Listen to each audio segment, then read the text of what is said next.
Ladies and gentlemen, are you hype? Are you hype for WrestleMania? Because wow, you best be hyped tonight, folks, on this edition of the Mr. Warren Hayes Show, the Mr. Warren Hayes Show that we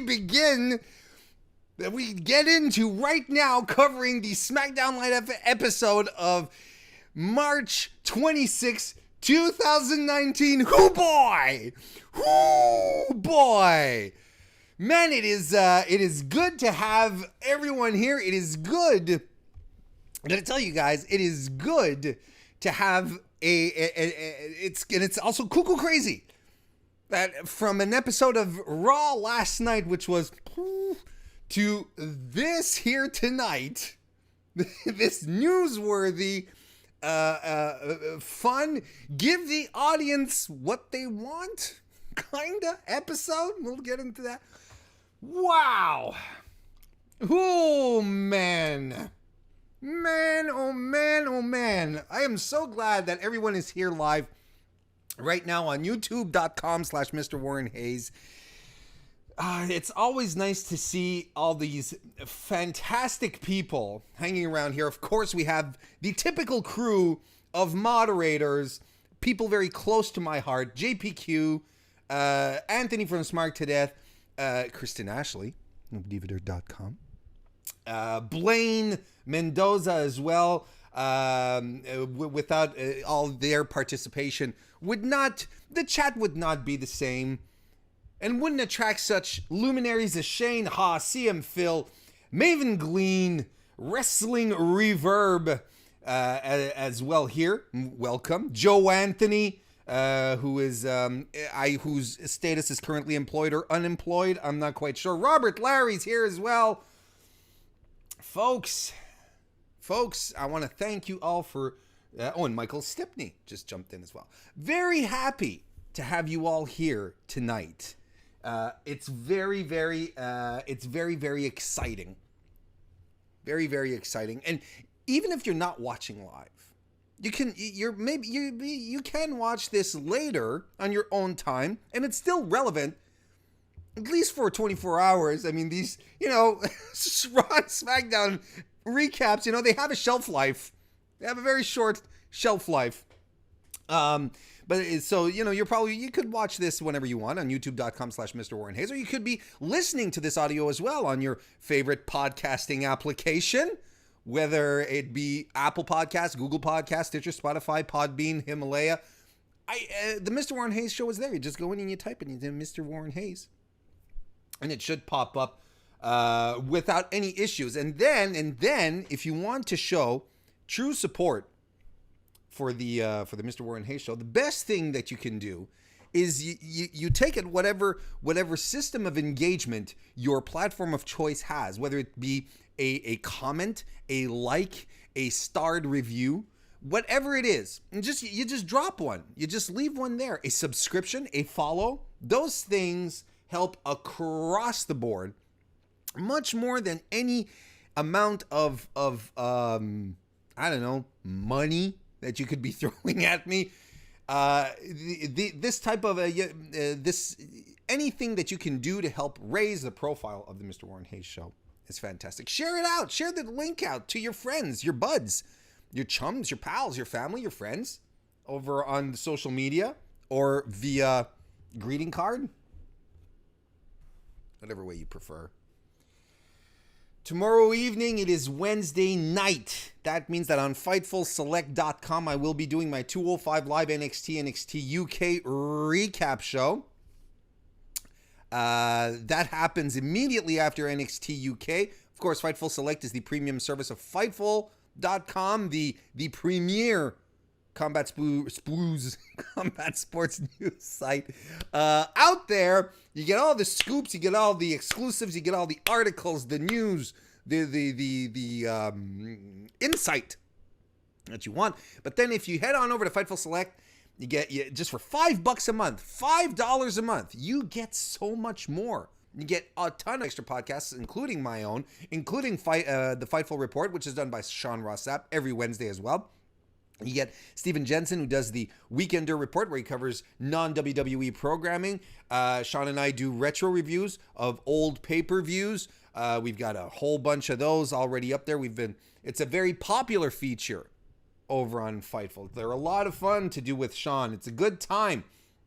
So check it out. And of course, you get Q&A sessions on top of that. You get a dark match commentary, news previews for members only. We get when you're on Select, you get a whole bunch of scoopy scoops. You know, Sean tonight, he was talking, he posted at some point that there were big plans. He posted this on Twitter and on Fightful, that there were big plans, big changes in store over on SmackDown tonight. Well, us Select members, we knew about it before all the other plebeians had figured it out. Because when you pay the money, man. So, folks, check that out tomorrow. Then after, if I'm not... Oh, and also check out the Division podcast, which is on Fightful.com. What is the Division podcast? It is Fightful's women's wrestling podcast devoted exclusively to women's wrestling. It is your girl, my girl, the girl, Kristen Ashley, who hosts it. I joined a panel of the panel of Scarlett Harris and Joe Soriano this weekend to talk about women's wrestling, leading up into WrestleMania as well. So go check it out. That's already out there on Fightful.com, not Select, just on Fightful.com. And then you head on over, you find your boys at Smark to Death, either on your favorite podcast applications or at youtube.com/SmarkToDeath. And Anthony Suter, co-host of Smark to Death, had JPQ and I over to talk about, well, we did some New Japan Cup bracketeering, and it was loads of fun. It was really, really a good time. We even wore blazers. We wore jackets. Nice little blazers. We looked all handsome and fancy. So go check that out. Those were a lot of fun. We wrapped that series up this weekend. It was cool. It was just super, super cool. So check that out. Now, over the next few days, your boy Warren is going to take, he's going to go to bed early. He's going to eat balanced meals. He's going to take perhaps a few multivitamins along the way. Because next week is WrestleMania week. All right? And it is going to be cuckoo crazy. Because I'm going to be doing, starting next Monday, I'm going to be doing my usual Raw recap. Then on Tuesday, my usual SmackDown recap. Then on Wednesday, my usual 205 Live NXT UK recap. And then Thursday, I'm going to be doing my TakeOver prediction show for TakeOver New York. I'm going to be joined by Omega Luke from jolly old England. He's going to be joining me. We're going to be doing that. He and I, mano y mano. That'll be on Thursday. Friday, I'm going to be joining Sean Rossap, probably Alex Pulowski, most probably, be joining them for the TakeOver post show on Friday. Saturday, I'm going to be back on Fightful with Sean to cover the G1 Supercard of Honor. I'm looking forward to that. That's going to be a nice break from the typical WWE fare that I sit through.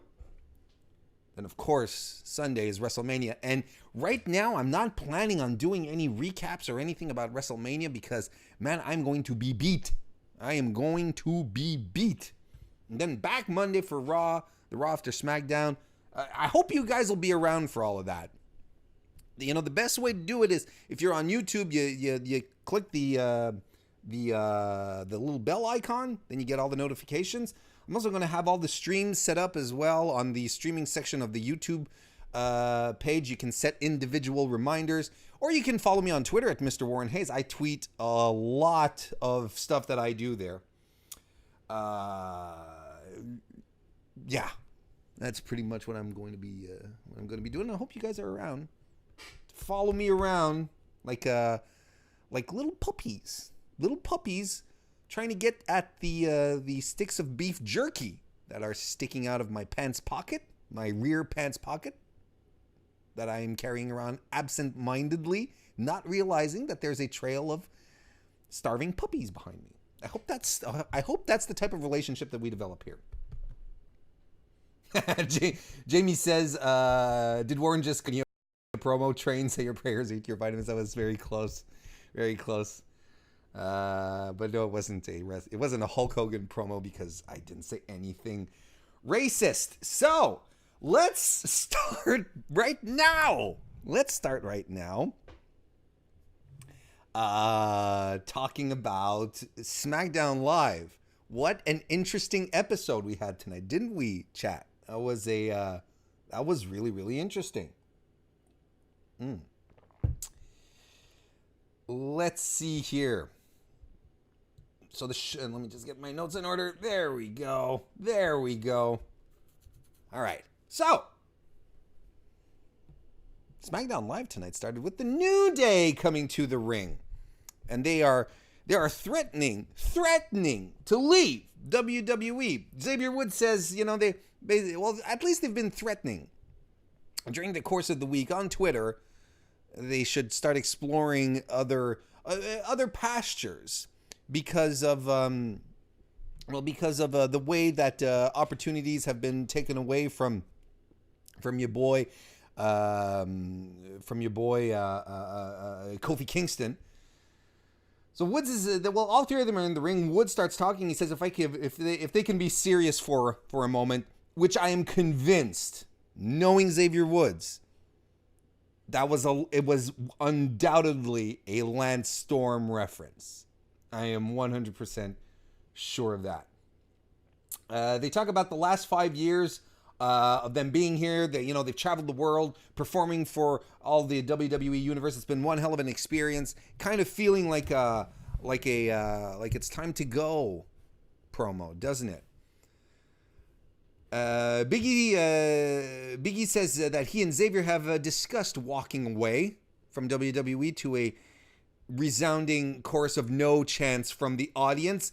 But Wood says the hardest part was watching how poorly Kofi Kingston has been treated, not only recently, but over the past 11 years. Big E says that, the whole power of positivity thing, not just a gimmick. Kofi lives it. He is the power of positivity. And they need to make a decision, but before they do, they need to hear from the man himself, Mr. McMahon. They need to hear him and address some of their concerns. They have questions. They need answers, damn it. And they ask him to come out, and Vince obliges. So he has the mic and, basically says, first of all, I'd like to say, and Daniel Bryan then comes out. He interrupts. He comes out with Rowan, of course. He says that the New Day are stale. He says, Vince, all you'd have to do now is just call up 3 people from NXT and call them Fresh Afternoon. I've got to work Fresh Afternoon somewhere at some point. So basically, calling them Fresh Afternoon. And he reminds everyone that Kofi lost last week. He lost at Fastlane, and he lost at Elimination Chamber. He's not up to the task, Vince. What Daniel says, don't let the parasites get into your head. Mr. McMahon, your instincts are 100% correct. You are right. These people are wrong. Kofi Kingston is not championship material. Wood says Bryan is afraid of fighting Kofi, and he calls Bryan out, saying he's become everything he fought against in the past. He's become a hypocrite, and I'm glad this was actually touched on, because I've said this before. I really think at this point the most interesting storyline, aside from all this swerviness and the gauntlet matches that we've been going through, the most interesting storyline would have been Daniel Bryan becoming the man, becoming what he hated, right? Living through that, having us actually live through the irony of this situation. And I'm glad Woods pulled it out. Anyway, so there's a bit of banter. Vince interrupts it. Then he says, I'm not buying that you're going to, that the New Day is going to quit. Are you going to quit? No, you're not going to quit. You don't have the guts to quit. Rah! You don't have the guts to quit, Biggie. Biggie, you don't have the guts.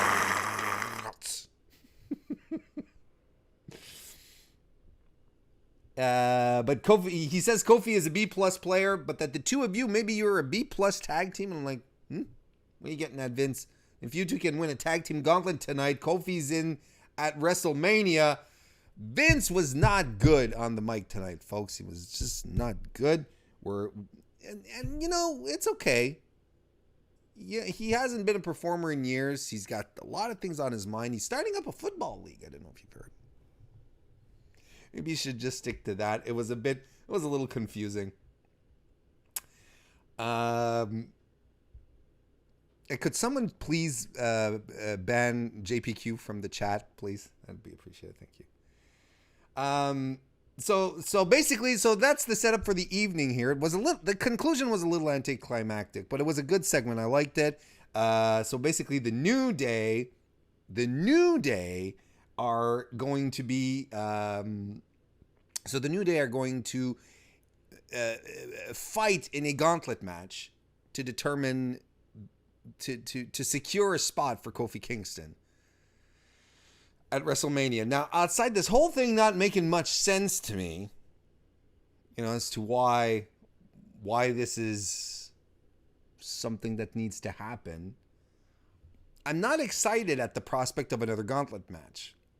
And I hope this doesn't become a thing where it's like, okay, well, we need to build a baby face against all odds kind of thing. Let's have a gauntlet match.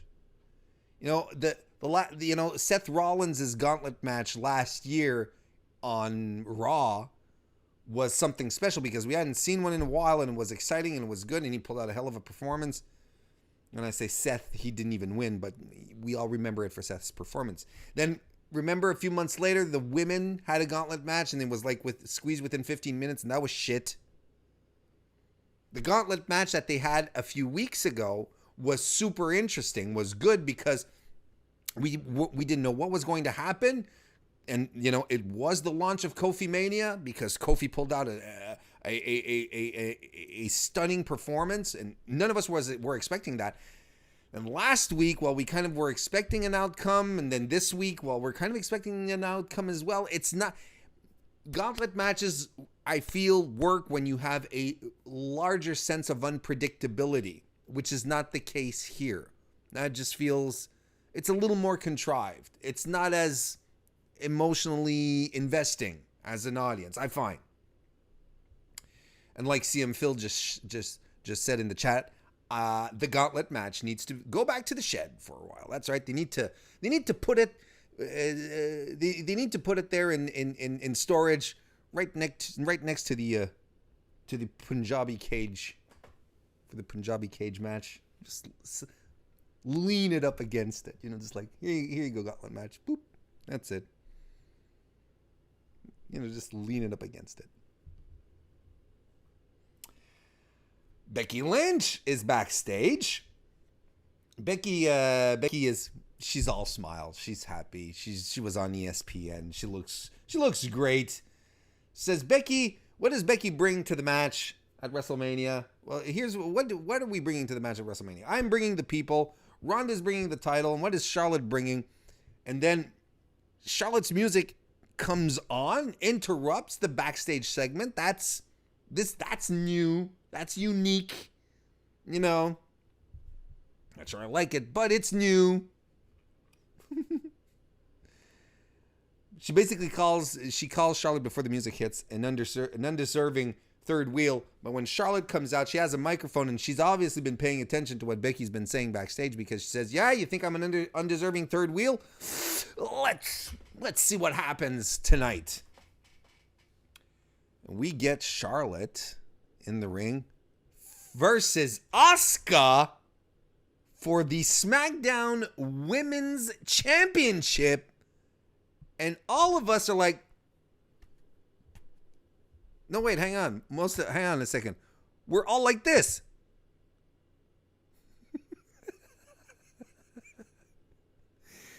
Sorry for those of you who are watching on audio right now, or listening on audio, I should say. You don't watch audio, Warren. What are you talking about? You only watch audio when you've dropped assets. So I'm a little stunned here at what's happening, and most of wrestling Twitter didn't jive. It didn't jive because it felt like a setup. It felt like something. Was something bad was going to happen, and it did. Spoiler alert. They lock up. There's some wrist locks to start. Charlotte slams Asuka to the mat using her hair, but gets Asuka in a headlock. But Asuka reverses and gets Charlotte into one as well. Asuka hits the ropes. Charlotte leapfrogs. She sets up to flip Asuka over, but she sidesteps the flip and mid kicks Charlotte, and then we go to commercial. Back from commercial, Charlotte is in control, but Asuka ties her up in a kind of an octopus move, and then she rolls her up into a cover, but Charlotte kicks out at 2. They trade some strikes, and finally Charlotte kicks Asuka's knee. This would be a bit of a story here. This would be part of the ultimate outcome of the match. Charlotte runs the ropes, and Asuka counters with a gut buster flying into the air, which was pretty cool. Asuka follows up with some strikes, a hip attack, German suplex, and a shining wizard covers Charlotte, but only gets 2. She follows up with a vicious series of kicks to Charlotte's back. Charlotte avoids a hip attack and delivers a big boot to Asuka's face. She covers her, but only gets 2. Charlotte goes up top, goes for the moonsault, but lands on her feet, but right into an Asuka lock. But quickly, Charlotte reverses it into a pinning position, so Asuka releases the hold.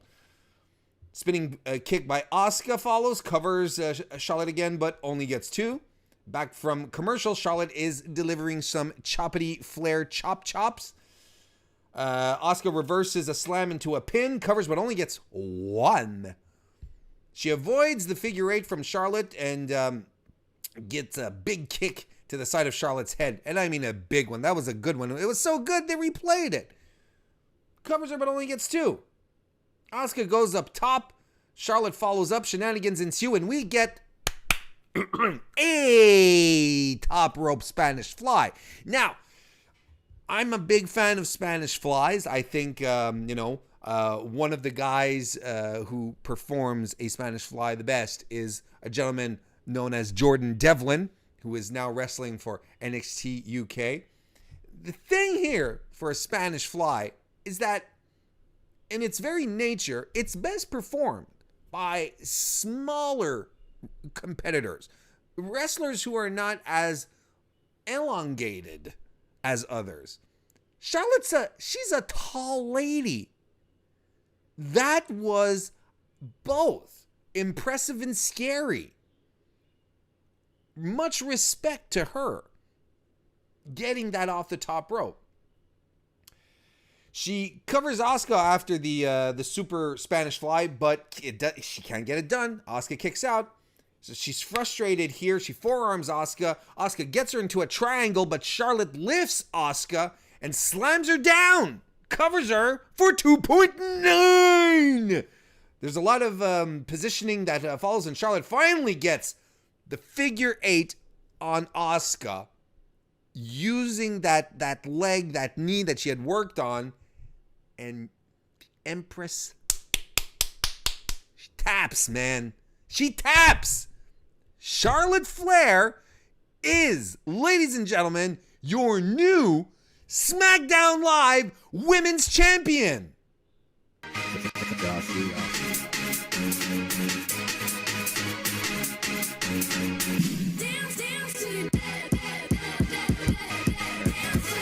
That's enough. I said that's enough. Why won't you stop? I lost control of my hype.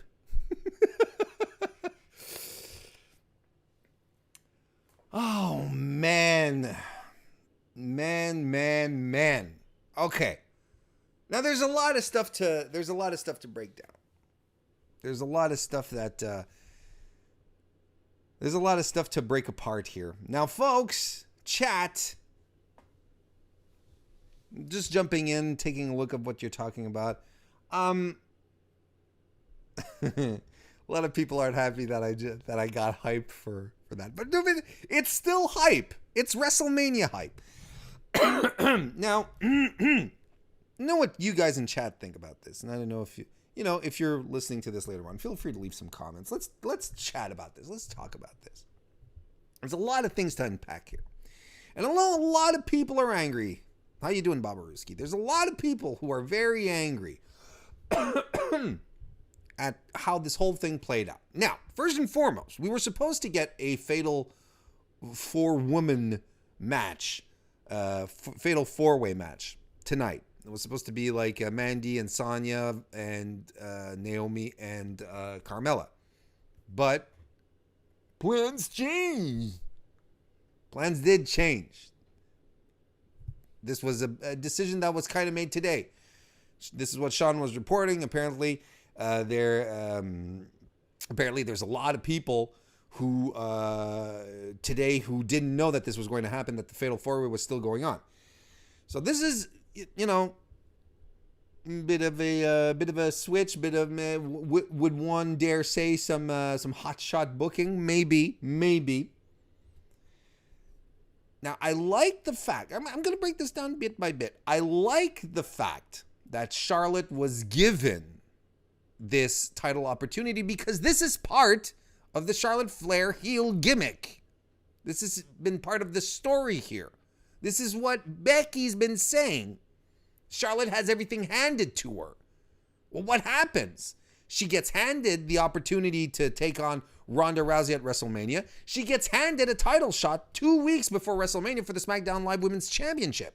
So it makes sense. Where it could have made more sense is just to have Vince McMahon pop out instead of Charlotte and say something as simple as, you know what, tonight, I feel like Charlotte, needs to have a chance to shine before getting into WrestleMania. So let's give her a title. Let's give her a title shot tonight. And that would have just compounded everything that's happened over the past few weeks, made it even more clearer that Charlotte, heel Charlotte, her character, let's not forget it's a character, her heel character gets handed these opportunities. So this works for me because it makes sense, right? It could have made more sense, but it still makes sense. Now, there's an argument to be made as to whether or not Asuka is being buried. And I would make the argument that she is not being buried. Is she being well used? We're still into the first year, or a little more into the first year of Asuka on the roster, right? Well, she's become SmackDown Live Women's Champion. She defeated Becky Lynch at Royal Rumble. She won the first Women's Royal Rumble. She's had fantastic moments. Yes. She was unable to defeat Carmella last year because of James Ellsworth, but that's a whole other thing. And that's why I'm saying she's not being buried, she's being misused. She's not being used to her full potential. That we're in agreement on. Should they have taken the title off of her for WrestleMania? I want to posit this question onto you. I've discussed this a few times. I want you to tell me, chat, right now. I want you to tell me, in all seriousness, very, very objectively, who is Asuka's best opponent for a WrestleMania level match? Now, a lot of you are going to say Nikki Cross, but Nikki Cross hasn't, most of us are going to talk about Nikki Cross because we're very much aware of what she's done in NXT, but she hasn't had all that much impact on main since she's been up. I would have went as far as to say Ember Moon, but Ember Ember's injured. She's out. So maybe that was part of the plan at some point, but she's not there. We're talking about active wrestlers right now.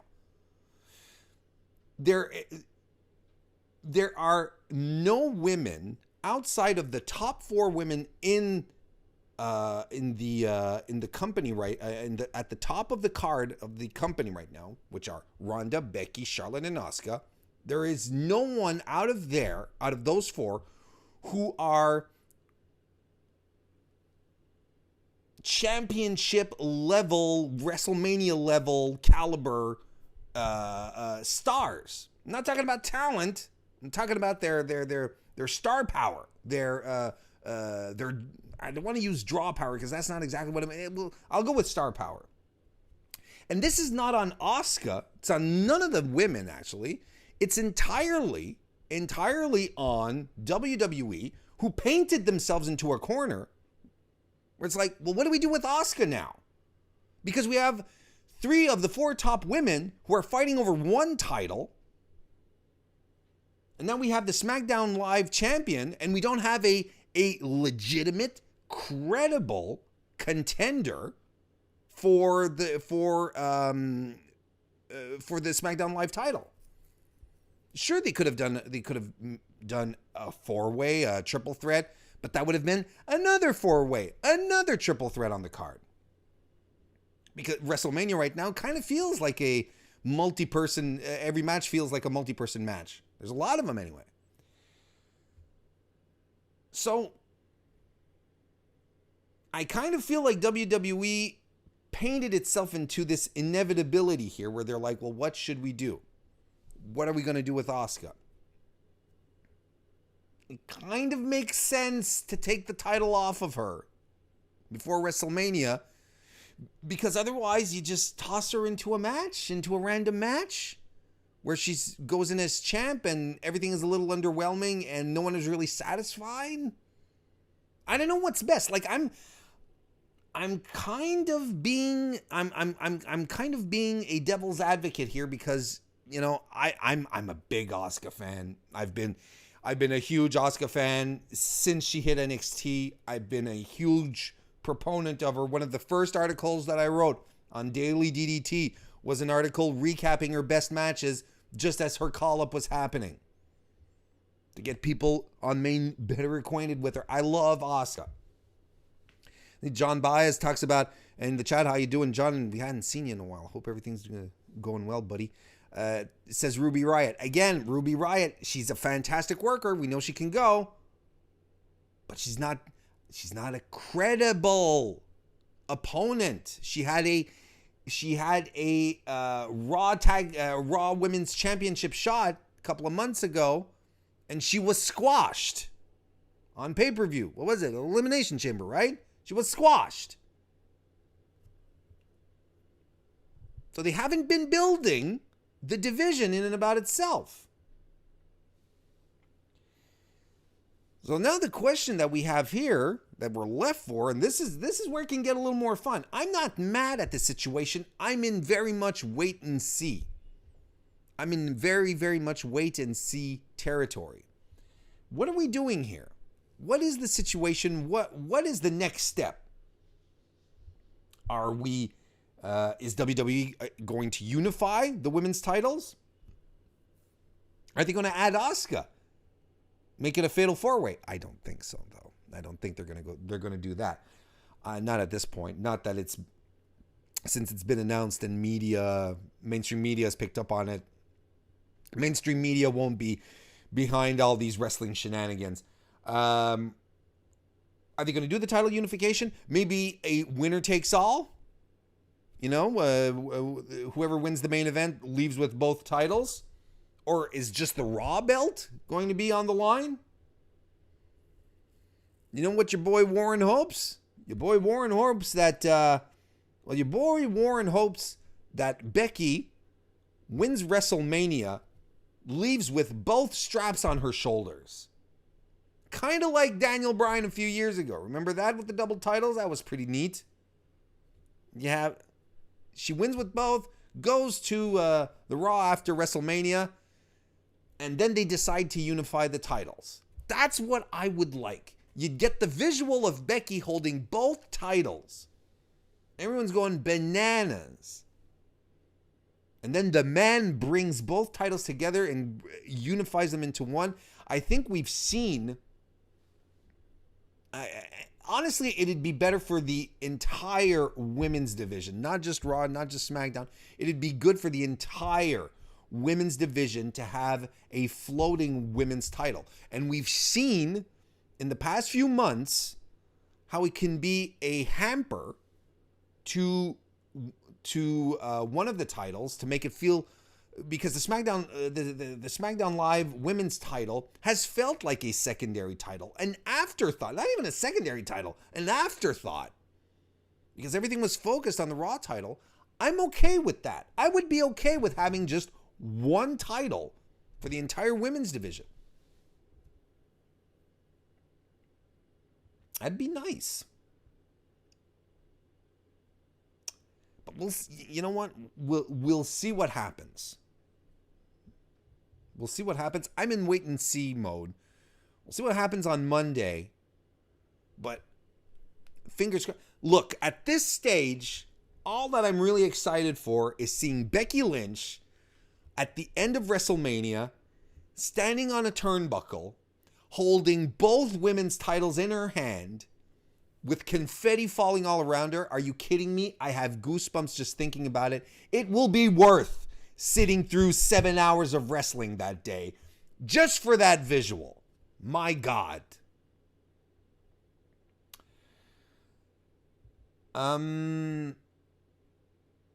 Chat is being so civil.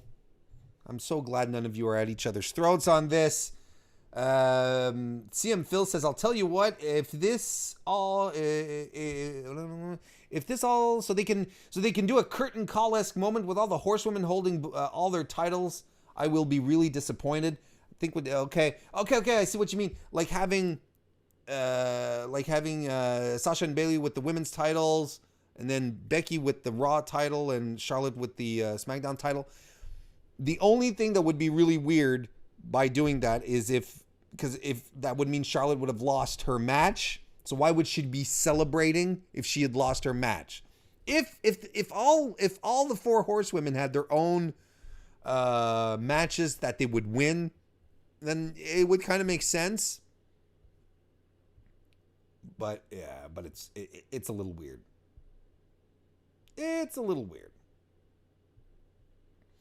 Kurt Angle then comes out for his match, his final SmackDown match against AJ Styles, who's backstage and says a few kind words regarding Mr. Angle. Says he's honored to be Kurt's last match on SmackDown Live, but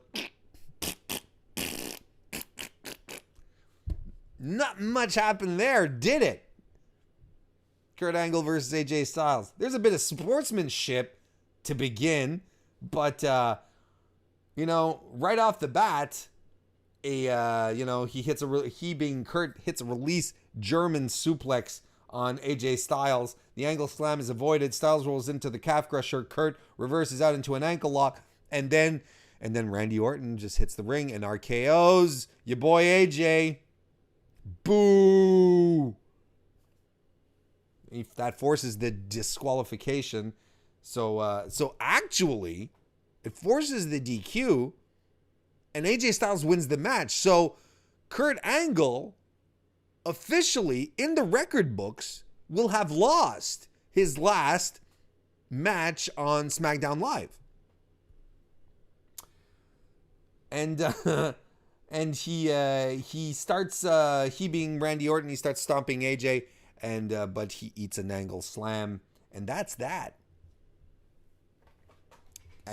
Sets up the feud for WrestleMania a little more. AJ will be pissed. He won't be happy about having a moment taken away like that. And I liked how, the RKO, keep in mind, right? The RKO, most protected finisher in WWE, it's, you die. That's what happens, or it's like the closest experience to death that you will ever feel in all of WWE. You're just this close. You get snapped and it's like, this is It's like you have all your past memories flash before your eyes. You start seeing your old school teachers, the ones that, that you really thought were really cute. And then there was that one teacher in 5th grade that came to replace that really cute teacher, and he was a dude, a balding guy, a middle-aged guy with really big glasses, and he had a stick. It was an old wooden ski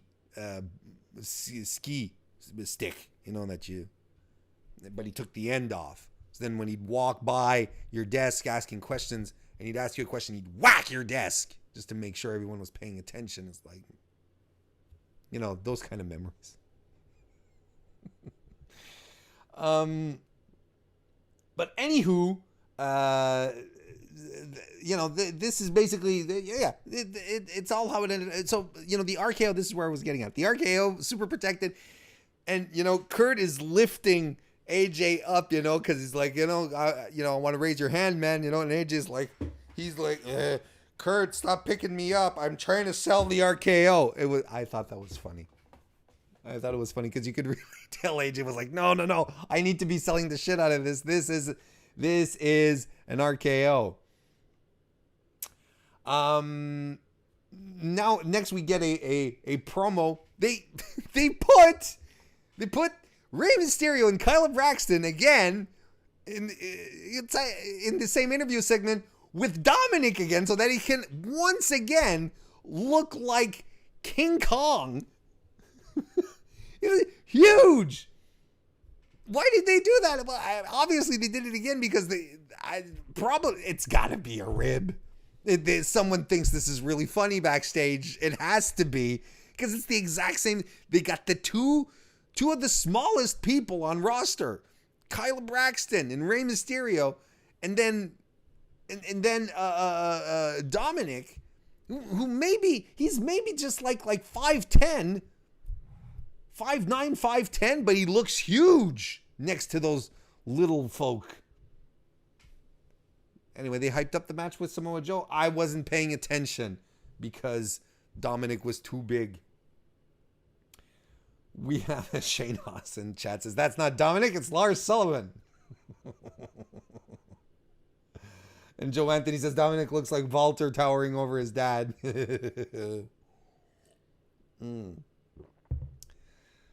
So The Miz has a segment. The Miz comes out to Miz's awesome chant, and he says in 12 days, we're 12 days away from WrestleMania, and he sees himself ripping Shane McMahon apart. Shane has lit a fire in him that he never thought was possible when he attacked him from behind and attacked his father. He made it personal. So he wants everyone in the world to make sure that they tune in on WrestleMania to see him destroy Shane McMahon in a Falls Count Anywhere match. Now this is frightening. It's a frightening concept because Shane McMahon likes to throw himself off of shit. I'm just putting that out there. Suddenly this match scares the bejeebus out of me. It's one thing to do a coast to coast. It's another thing to jump off of everything. Shane McMahon's music hits then, and but he doesn't come out at first. A security detail comes out. Then Primo Cologne, Shelton Benjamin, and Sanity. Can't believe Sanity was used in this context. And then Shane comes out. He's apparently very much afraid of Miz, and Miz getting the Braun Strowman treatment, right? Like putting all these layers of bodies between he and Miz. Might be slightly exaggerating. Basically, Shane runs down first of all, he asks the ring announcer to introduce him properly and with conviction, and Shane says Miz is as dumb as his father looks to want a Falls Count Anywhere match. They show the image of Shane squeezing his dad's face. just like this, just between, he putting his finger there and then squeezing his cheeks like that. He says it made him great. It made him feel great to beat Miz in his hometown and grab his father by the face. It made him euphoric, and the stipulation is accepted. His only regret is that he didn't do more harm to his father for spawning his greatest mistake, which was when he impregnated his mother. Oh, Lord. So that pisses off Miz, and he goes through the security detail. He starts beating everyone off. I guess it's the adrenaline. No, he doesn't. I'm sorry. Let me say that again. He's not beating everyone off. He's beating.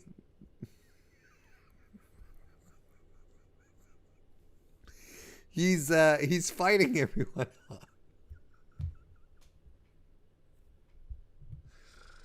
Oh boy. Hope everyone's having a good time. So he fights off security. Then Primo Cologne. Oh, chat. Oh, you're having a good time now, aren't you? Oh my Lord. Okay.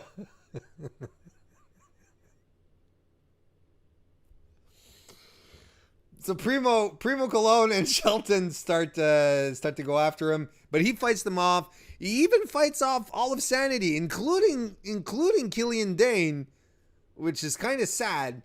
And in the meantime, Shane sort of slips off. He's sort of like, look, he's at the very top and he's sort of looking down, a little concerned, but he just walks away.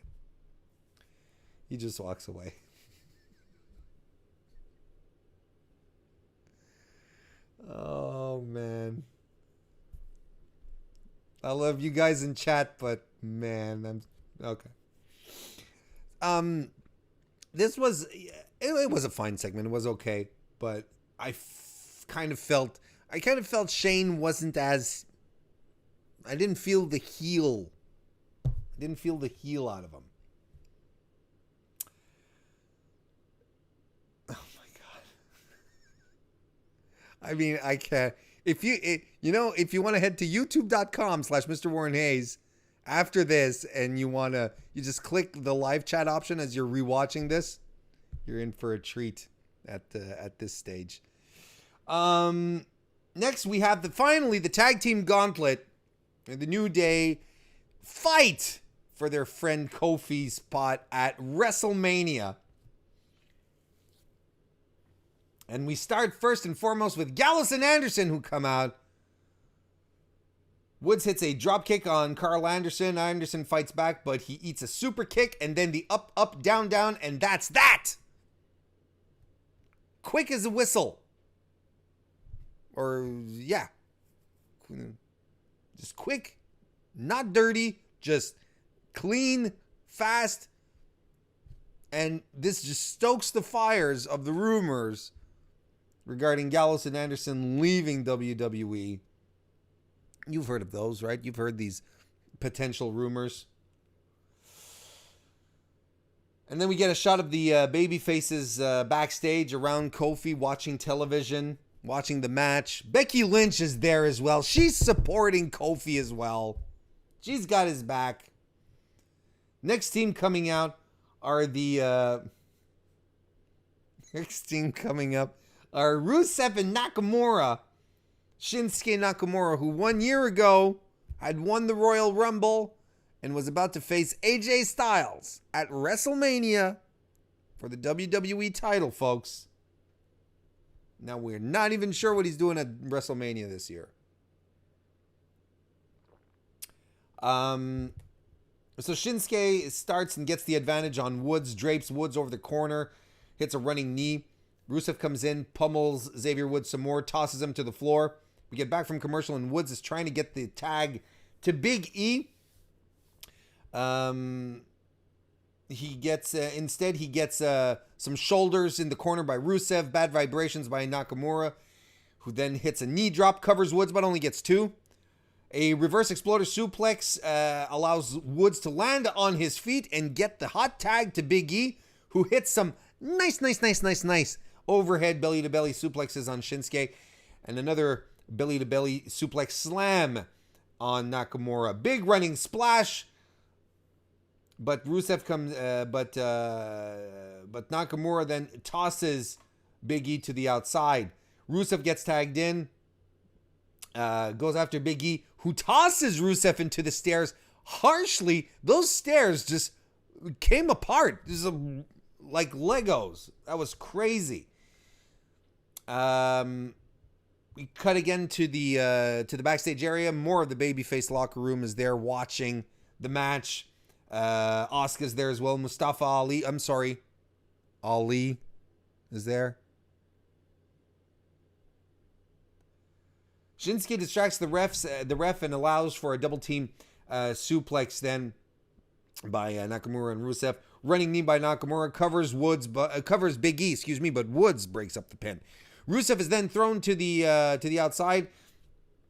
Woods hits a diving drop kick to Rusev, but meanwhile, Shinsuke sets up for the Kinshasa on Big E, who sidesteps the Kinshasa twice and posts Nakamura, but they being the New Day, another up, down, down, and Nakamura and eliminate that part of the gauntlet.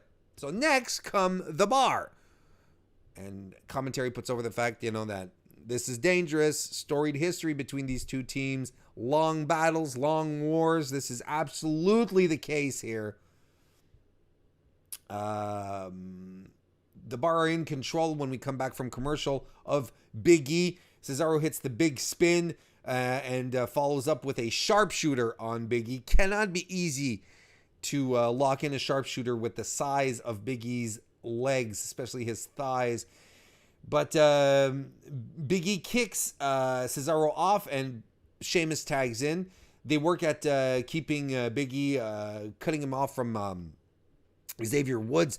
But eventually he gets the tag and Xavier fights off both members of the Bar. Series of kicks to Cesaro, a knee, and a hesitation drop kick follows. Enziguri and Tornado DDT on Sheamus. Tope Con Hilo onto the Bar on the outside. Xavier Woods is on fire. He gets Cesaro into the ring, does a top rope leg drop, covers, but Sheamus breaks up the pin. Back from commercial, Cesaro has Big E back into the ring and in a half crab this time, but Big E pushes out. Sheamus comes in and takes out Xavier Woods. Big E then avoids a flying clothesline by Sheamus, who then eats a power bomb. Cesaro and Xavier a little later on are the legal men. Xavier off the top rope, but eats a European uppercut by Cesaro, who covers and only gets two. Cesaro goes up top, but Big E just drags him off. Just grabs his leg and goes, just yanks him off. That looked harsh. And Cesaro falls to the floor. And that allows Xavier Woods to roll up Sheamus, who is in the ring, and win. But the Bar, they're pissed. They're not happy campers at this point. They're not glad. They beat up the New Day members, and they even get a table into the ring, and they drive Big E through it. That allows our next team to come out. SmackDown Tag Champs, the Usos. They want to go at it, or at least it seems they want to go at it first. But the ref isn't having it. He starts moving table parts. Big E he's out. So instead they cut a promo while waiting. And they say, everybody knows Kofi deserves to fight for the WWE Championship. We've been through some wars. Y'all have earned our respect of the guys in the locker room, and all these people as well. So we forfeit our spot. And at that point, ladies and gentlemen, Usomania on wrestling Twitter was running wild. Okay.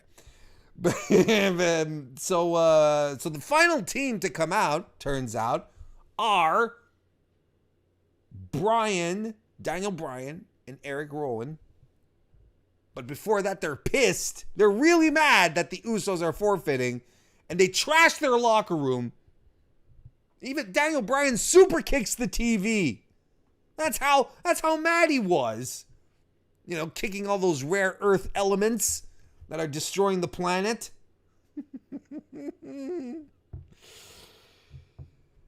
But they eventually do come out, and Rowan comes in and he starts to mug both, or Daniel Bryan and Rowan start to mug both of the guys of the New Day. Rowan tosses Woods into the barricade, slams him into the against the ring apron. Bryan then slams Big E's knee around the ring post, but Big E fights back against both guys. Bryan takes him down, though. Bryan takes him down into a half crab, though. Woods with the missile drop kick takes out Daniel Bryan. Enziguri's Rowan, who barges in. And then Woods goes for a somersault senton to both dudes on the outside. Big E's in the corner. Bryan runs in for his knee strike, but instead he gets caught up into a Uranagi, followed by the big ending, covers Daniel Bryan, but Rowan breaks up the pin. Rowan is your legal man here, by the way. He slams Big E, covers, but only gets 2. Bryan then calls out to Rowan to prep the commentary table, giving orders. They might be intellectual peers, but Eric Rowan who knows who butters his bread. So Daniel Bryan calls Rowan to prep the commentary table. Woods, however, while Rowan is prepping commentary, Wood hits a diving DDT on Bryan off the apron to the floor. That was nice. Woods goes after Rowan, who catches him in the global palming. Shout out to Shane Haas. Gets him in the global palming, but it's avoided by Woods. And instead, Big E tosses Rowan over the desk and flips the desk over on top of Rowan. And I liked how I liked how Rowan, he fell and he sort of repositioned himself against he sort of scooted around, He scooched around. It's not scooted. He scooched like between the table and the barricade. And he's like, no. Just he could have just moved out of the way, but yeah, suspension of disbelief. Big E just flips the table on top of Rowan. He gets back in the ring, and the win happens for the New Day via count out. And Kofi Kingston, ladies and gentlemen, is going to WrestleMania. Or is he? Because Vince McMahon gets interviewed quickly backstage. It's like, Mr. McMahon, does this mean that Kofi Kingston is indeed going to WrestleMania? And he says, he says, well, I don't know if a B+ player can defeat. We'll see if a B+. He says yes, but will a B+ player defeat Daniel Bryan? He said something vague, just vague enough for me to be like, oh God, not another thing next week. Because I'm kind of done with this, though. I was done with it last week, and I'm even more done with it this week. The whole babyface overcoming the odds thing. We're good. Let's put that away. Let's put that away in storage right next to the gauntlet match and the Punjabi prison match.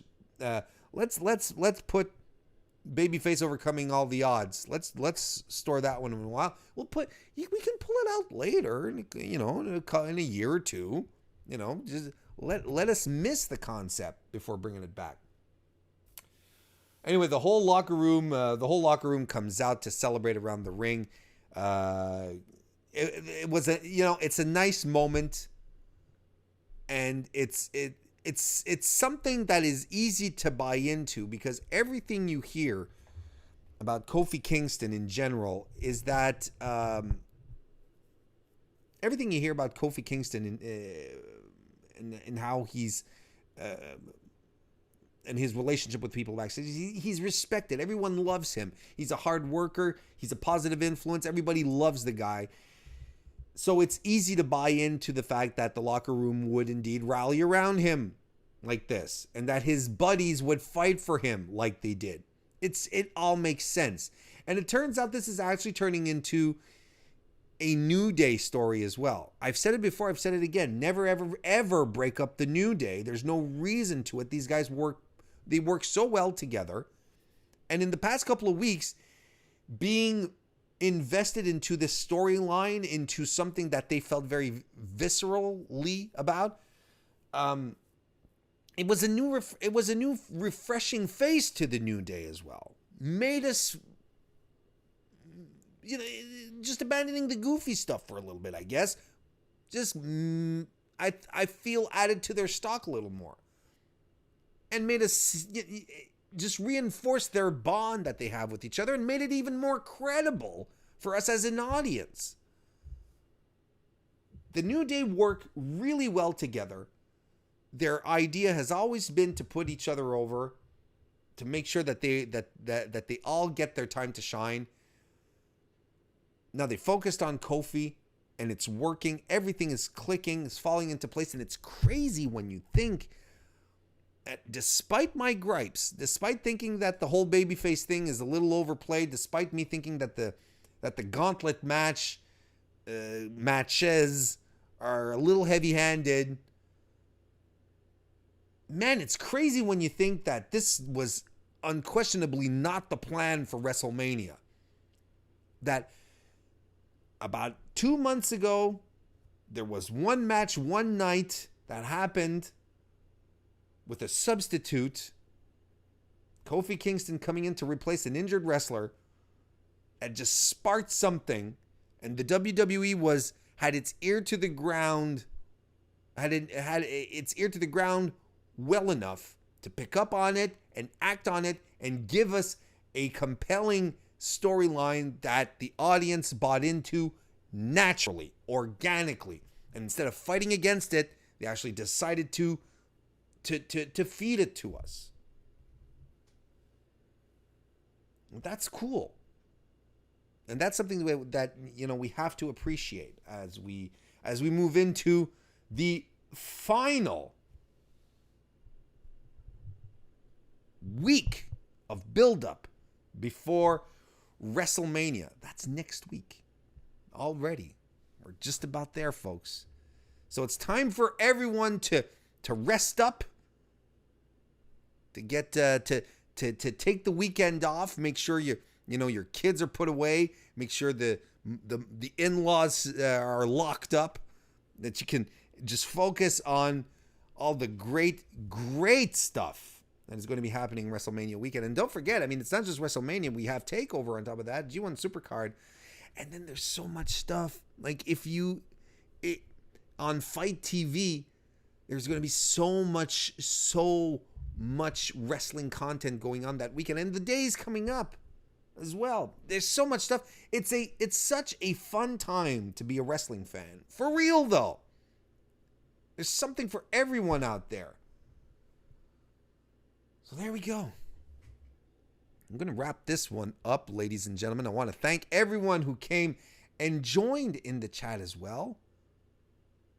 I didn't talk much with you guys tonight, but it looked like a lot of fun. Again, and I want to thank everyone for joining live tonight. I want to thank everyone who decided to listen or watch on their own time, either on youtube.com/Mr. Warren Hayes or on your favorite podcasting application. Make sure to come over to FightfulSelect.com tomorrow night, Wednesday, immediately after NXT UK for my 205 Live NXT UK recap show.